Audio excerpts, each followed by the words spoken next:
Hi there everyone, we're at the Royal Society again. Today we're going to be talking about a very famous scientist. We've spoken about him once or twice before. You can probably figure out who it might be. You can't get enough of Isaac Newton, can you? Isaac Newton, pretty impressive guy. When did he die? Yeah, so he died in 1727. Was he considered the greatest scientist of all time then? His reputation built slowly. So yes, scientists considered him to be great. He was president of the Royal Society, of course, a very well-known figure. But rather remarkably, he didn't get a full biography in English until the 19th century. It wasn't until Sir David Brewster came along with a solid 2-volume job that people could really read about Newton's life and achievements in their proper full form. Have you read these? I have. Well, you've read them completely? Yeah.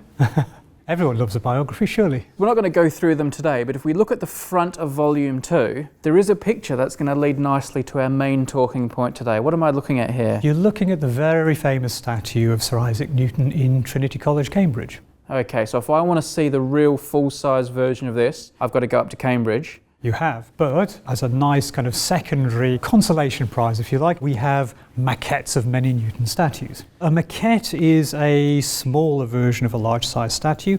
Quite often it's made by the artist as a demonstration piece, but often it can be a copy of a statue after it's made as well. This is a statue that was originally made by a sculptor called Roubiliac in the 18th century. You should be able to see a signature of some kind. It says H.J. Jones. 1849. So this is exactly the period when the Victorians are coming to terms with Newton. And clearly, Jones has made a copy of the very famous Cambridge statue and is merrily making it a business of it.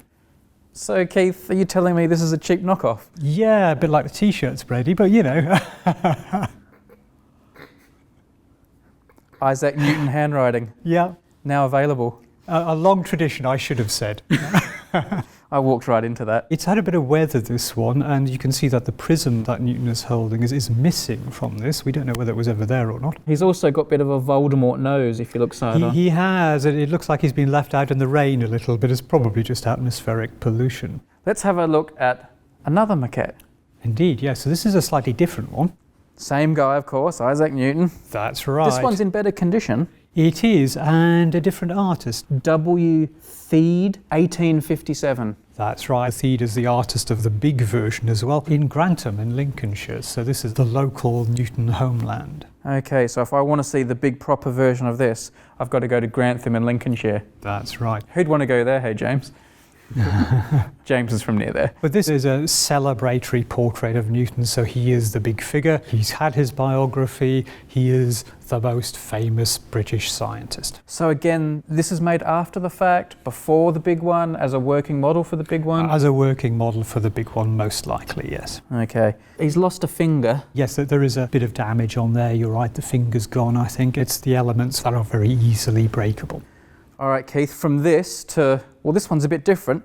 Same guy, Isaac Newton again. It is, but very much more recent. So again, we can look for the signature. It's just over here. This work is from 1995, and it's by Eduardo Palazzi. So this is by one of the leading pop artists, Brits. He's actually a Scottish artist. The full-size version stands outside the British Library. And it's massive. Huge. So if you want to see the really, really big one, go to the British Library, not far from here in London, but we have this smaller version here. But of course, this is based on perhaps an even more famous piece of artwork. That's right. So Paolozzi is working with a watercolour imprint by William Blake, a very famous one showing Newton with his dividers at the bottom of the sea, ignoring everything around him apart from that piece of mathematics he's concentrating on. It's a critique of Newtonian science and science in general. And Palazzi has used that as a jumping off point for his own work of art. He's almost mechanized it, hasn't he? It looks like metal strips in the bronze here, hinged features on the legs. You can see the points here, the measuring points. So like a scientific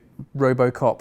Yeah, pretty much. Is this a celebration of Newton? It's based on a watercolour that's criticising Newton. They've mechanised it, and the artist Palazzo's even put his own face on the version and things like that. Is this a celebration of... What is this to Newton? I think it is, because he is such a major cultural figure, and you couldn't get any bigger than standing right outside, rather sitting, right outside the British Library, one of the big cultural institutes of London and of the world. But it's also a celebration of the art and the artists are involved. So it does celebrate Blake. Palazzi is also celebrating his own contribution to this cycle of works in and around London. So it ticks lots of boxes for me. Where does this live? What happens to this on a day-to-day basis here? So this is exhibited in one of our second floor areas with other contemporary works of art which look at different aspects of science. I'm going to put you on the spot, Keith. I want you to rank these 1, 2 and 3. Okay, I would go 1, 2 and 3. I'm going to go 1, 2, 3. Contrarian. Personal taste. I told you we were going to show these two famous scientists in depth. So here, in front of me, quite extraordinary objects. These are the death masks of Isaac Newton and James Jeans. Let's start with Newton. What have we got here, Keith? What's the story behind this?